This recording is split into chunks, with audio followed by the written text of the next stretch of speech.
नमस्कार दोस्तों, आज मैं आपको आंवला एकादशी व्रत में सुनी जाने वाली तुलसी माता की कहानी सुनाने जा रही हूँ। प्रेम से बोलिए तुलसी माता की जय हो, विष्णु भगवान की जय हो। बहुत पुरानी बात है। एक गांव में एक बुढ़िया माई रहती थी। वह नित्य नदी पर स्नान करती और तुलसी माता को सींचती और तुलसी माता से कहती, हे तुलसी माता सबकी दाता, मैं बिरला सींचूं, तू कर निस्तार मेरा। तुलसी माता सुहाग दे, लडुआ दे, पीताम्बर की धोती दे, मीठा मीठा ग्रास दे, बैकुंठ का वास दे, चटके की चाल दे, पटके की मौत दे, चंदन की गांठ दे, झालर की झंकार दे, साई का राज दे, दाल भात का जीवन दे, 11 की मौत दे और कृष्ण का कंधा भी दे दे।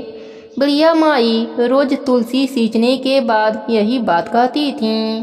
उनकी बात सुनकर तुलसी माता सूखने लगीं। एक दिन भगवान हरि ने पूछा, हे प्रिय, इतनी औरतें तुम्हें सींचती हैं, मीठा भोग लगाती हैं, गीत सुनाती हैं, फिर भी तुम क्यों सूख रही हो?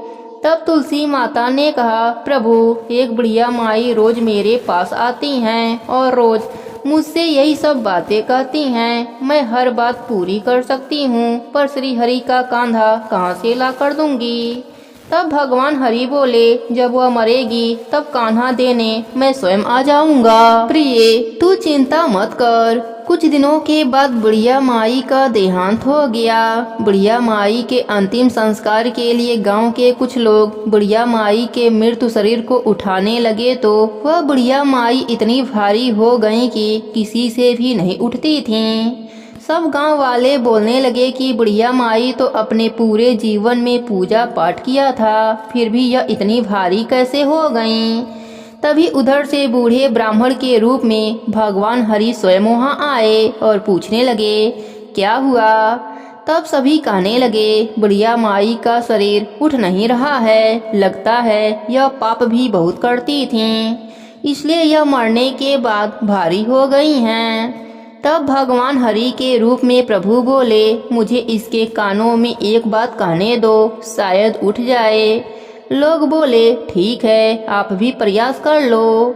भगवान बुढ़िया माई के कानों में कहने लगे, बुढ़िया माई, मन की निकाल ले, अड़ुआ ले, गड़ुआ ले, पीताम्बर की धोती ले, मीठा मीठा ग्रास ले, बैकुंठ का वास ले, चटके की चाल ले, पटके की मौत ले, चंदन की गांठ ले, झालर की झंकार ले, दाल भात का जीवन ले, एकादशी की मौत ले और ले श्री हरि का कांधा भी ले। इतना कहते ही बुढ़िया माई हल्की हो गईं। भगवान अपने कंधा पर उसे ले गए और बुढ़िया माई को मुक्ति मिल गई और वह श्री हरि के साथ बैकुंठ लोक चली गई। हे तुलसी माता, जैसे आपने बुढ़िया माई पर अपनी कृपा करी, वैसे ही अपने सभी भक्तों पर अपनी कृपा बनाए रखना। सबके नित्य नियम और व्रत को पूर्ण करना। कहानी अधूरी हो तो पूरी करना, पूरी हो तो मान रखना। प्रेम से बोलिए तुलसी माता की जय हो, विष्णु भगवान की जय हो।